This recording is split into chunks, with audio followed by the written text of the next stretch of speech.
Welcome back mga katambalan, mga hot topic and issue pag-usapan natin. Update po tayo kay Daniel Padilla na kung saan nga po ay trending na naman itong si DJ dahil sa bago nitong hairstyle. Makikita nga itong si DJ na dumalo nga siya sa naganap na dinner ng Rolling Stone PH Social Club na talaga namang napakagwapo nga nitong si DJ sa naganap na dinner. At dumalo din ang kaibigan nitong si DJ na si Anthony Jennings at kasamahan nga niya sa ito.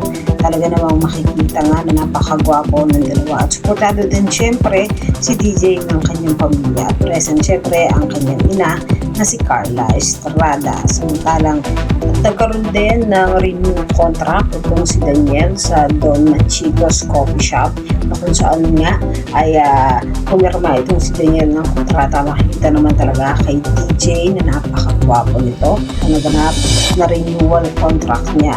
At sinagot din ni DJ ang ilang mga katanungan sa interview matapos nga ang naganap na renewal contract. At talaga naman din nga itong si DJ sa bawat hairstyle nga niya ng kanyang buhok. Samantalang si DJ nga ay makikita sa incognito na kung saan nga ay talaga namang action star ang dating nga ng isang Daniel Padilla. Yan po yung mga update natin kay Daniel ngayon. Kayo mga katambalan, ano ang masasabi niyo? Comment lang sa comment section at pag-usapan natin.